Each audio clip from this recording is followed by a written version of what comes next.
Hi, calculus students. The integral test is the beginnings of many tests that will help us determine whether a series is convergent or divergent. Also, as we move forward through a bunch of different tests to determine convergence of a series, we're going to have to content ourselves to the fact that many of these tests are helpful in determining whether a series is convergent or divergent, but it doesn't reveal to us what the sum is equal to in those cases where we have convergence. In fact, in that regard, there's only one kind of series so far that when they're convergent that we can also find the sum. And that's if I back up to our geometric examples. In the case of a geometric series, if the ratio is between -1 and 1, then we can conclude that the series is convergent, and we also can find the sum of the series. Like this example here, we got this 2/5. But be mindful that in many cases, we will only be able to say whether a series is convergent or divergent. We will not be able to say what the sum is. We would have to use technology to approximate that sum. The integral test. Suppose that you have some function that's integrable that eventually decreases to 0 in some interval. So k could be any number. It just has to eventually become a decreasing function to 0. So if you have the x-axis, whatever your function's doing, eventually it has to become something that decreases to 0, we'll say from k on. Also suppose that this function is essentially the continuous function version of the sequence. So for example, if the sequence is 1 over n, then we're going to say that this function that we want to think about is 1 over x. Okay, so if the area under the curve, this is what this integral is communicating, from k to infinity, if that's a finite area, in other words, if it converges, this will imply and be implied by, so this is a double implication arrow, that the corresponding series converges starting at k. However, if you remember our conversation about the tail of a series, all that matters is whether the tail of a series is convergent. So if you can show that a series is convergent from k on, then it's going to be convergent really no matter where you start, as long as all the terms are defined for all the different values of n. So there's actually a lot of freedom here in applying this integral test. Okay, we're going to do the harmonic series. And now, because you're trying to determine whether a series is convergent or divergent, it really doesn't matter if I say where the starting value of n is. Like if I did specify that and say 1 to infinity, then we have some specific terms to think about. We already know that this is the harmonic series and it's going to be divergent. So all of this is going to add to infinity. So it also means that if you were to start here and go that way, that would add to infinity because this here is finite. So because that's finite, there's no way this could also be finite because infinite plus finite is finite. So the tail of the series is what adds to infinity. It doesn't really matter where you start the sum. That's why I'm leaving off the starting value. We can analyze whether this series is convergent or divergent without knowing the starting value of n. To apply the integral test, our sequence is 1 over n. We're going to convert that to a continuous function version. And we know what this graph looks like. If these are the axes, this graph decreases like this. So it really decreases for any choice of x you want to make. Pick a choice of x, because from that point on, the function will be decreasing towards 0. So we can pick any number in this case for this lower limit. 0, actually, I shouldn't say any number. You got to be careful about what numbers. 0 would be bad because this is also improper going up that direction as well. So we want to definitely pick a choice of x where the function is defined and then define from that point on. So let's not use 0 as k, let's use 1. That seems like a better choice. Okay, so we're going to write an integral from 1 to infinity of 1 over x dx, and then determine whether this is infinite or finite. The antiderivative of 1 over x is natural log of x, absolute value of... The natural log of infinity is infinity, and the natural log of 1 is 0. Doesn't really matter what you get when you plug in that bottom number. This infinity is going to drown out that constant. So we get a divergent integral, which, according to this theorem, implies that the series is also divergent. Notice this test doesn't mention divergent. It says if the integral converges, then the other one converges. However, this is a forward and backward implication. This is very powerful. The two imply each other, and their negations imply each other. If this statement said diverge, then this would say diverge. If the integral diverges, the series diverges. If the integral converges, the series converges. All right, so the integral diverges, therefore the series diverges by the integral test. Thus, the series diverges, and we always cite your test. As we learn more and more tests, I'm going to be picky about you citing which test you're referring to. So I'm going to say by the integral test. Okay, let's try a few more. Okay, so we're going to just convert this one here to a continuous function version. This is going to have a similar shape as the 1 over x did. It's going to be decreasing from any positive choice x on. So again, let's just pick a 1 and go from 1 on and see what happens. And let's see, we're going to probably want to change this to 2x to the negative 1/2. All right, I'm not doing an antiderivative yet, just manipulating. Now I'm going to anti-differentiate, add 1 to negative 1/2, and then divide by that new power, and then evaluate from 1 to infinity. We get 4 rad x essentially evaluated from 1 to infinity, and this will just give us infinity. Infinity minus 4, but infinity. Therefore, and that's a divergent integral, thus the series diverges by the integral test. Okay, this is a good time to pause, and I would like you to try these next two on your own, and then when you're ready, go ahead and unpause this video and we will see how your work compares to mine. Okay, we'll do something similar here. Integrate 3 over x squared. If you graph 3 over x squared, you're going to see a similar looking shape. Pick some lower limit so that beyond that lower limit, the function is decreasing to 0. So 1 will work in this case again. So let's go from 1 to infinity. Rewriting this one here as 3x to the minus 2, and then using the reverse power rule on this, we're going to get negative 3x to the minus 1 as the antiderivative.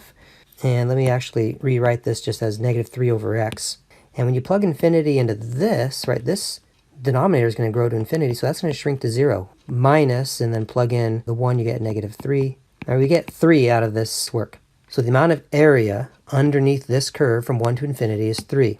All that matters, though, not what the number is, but the fact that this is convergent. We have a finite amount of area under this curve. So then we can say, thus, the series of 3 over n squared, no matter where you start, will be convergent by the integral test. So you could start this at n equals 1, go to infinity, and you're going to get a finite answer out of this. You could start this at n equals 2 and go to infinity. You're still going to get a finite answer. It really doesn't matter where you start this sum. So we just leave off of that notation and say this series is a convergent series. This one here, 4 over n squared plus 1. If you graph this, you're going to see a bell curve shape like this. So you could actually integrate this one from 0 on, because after 0, it decreases. Or you can use 1 again. It doesn't really matter as long as you pick some x coordinate. Well, first of all, the function is defined at that x coordinate, and then after which it's decreasing to 0. So let's do the continuous function version of this, and let's just go 0 to infinity. Now this one here, the antiderivative is actually an arctangent. Evaluate from 0 to infinity. When you plug in infinity, arctangent has a horizontal asymptote. It approaches pi halves. So you really get pi halves out of arctangent of x as x goes to infinity. And when you plug 0 into arctangent, you get 0. So you just get 4 pi halves. You get 2 pi out of this. And 2 pi is a finite number, suggesting that the area under the curve is finite. So in other words, we have a convergent improper integral. Thus, the series of 4 over n squared plus 1 is also convergent by the integral test. When you're doing this, make sure you don't make the bad assumption that whatever answer you get by doing an integral, for example, this 3 right here, don't ever presume that that's going to be the answer for the series as well. In fact, that's not going to happen. The 3 didn't matter, it just mattered that you were convergent. And then we know that the series is convergent. And in fact, if you don't specify where n starts, like if n starts at 2, you'll get one answer, but if n starts at 22, you'll get a different answer. None of them will be 3. This integral test leads way to something called the p-series test. So in general, if you look at these examples that we did here, let's look at these 3 here, the 1 over n, the 2 over rad n, and then the 3 over n squared. This one here breaks the pattern by having that plus 1 there, so we're not going to look at that one. But look at these 3. There's a clear pattern that I want you to pick up on.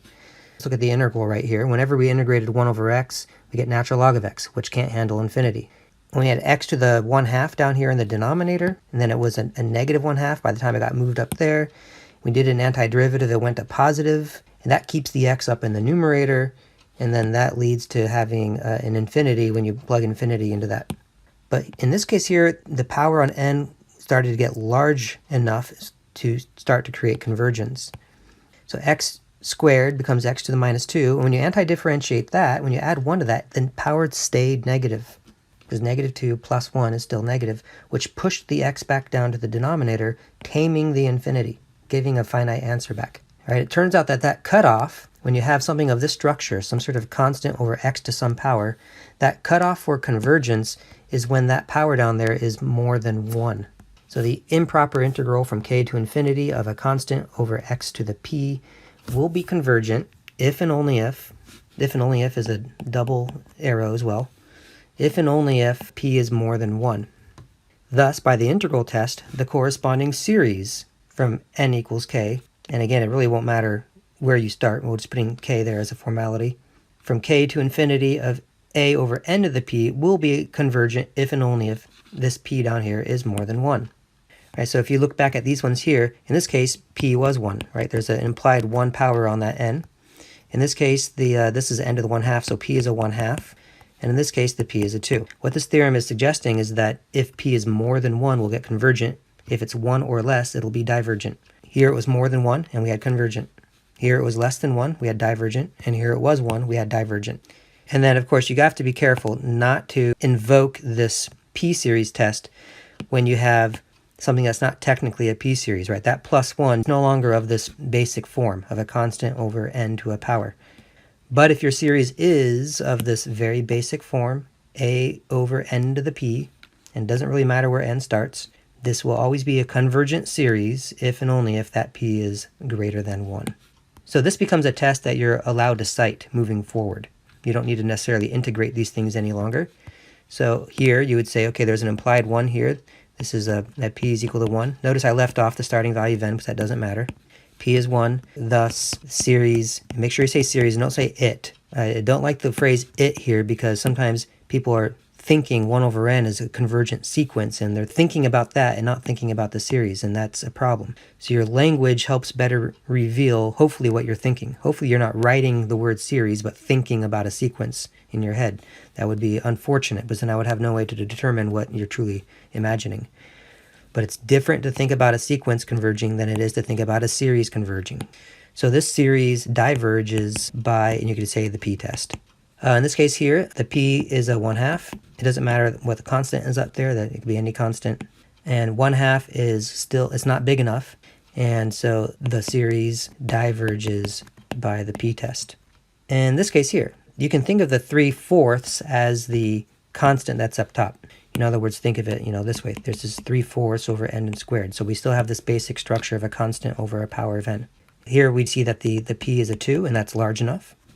So then we can say that the series, not the sequence, but the series, converges by the p-test. And this last one over here, we have a constant 2 over n squared that's being cube rooted. This is really the same thing as saying 2 over n to the 2/3 power. Right, so the p is 2/3 in this case, but 2/3 is too small. It's below 1. So again, the series diverges by the p-test. So of these 4 examples, only one of them was convergent. That's this one here. The other 3 were all divergent series. We don't know what it converges to. That's dependent on, first of all, choosing a starting value of n will change what it adds to. But right now we're just contenting ourselves of knowing which series will converge and which ones will diverge. We are not currently after what they add to in the cases of them being convergent. That's a later topic.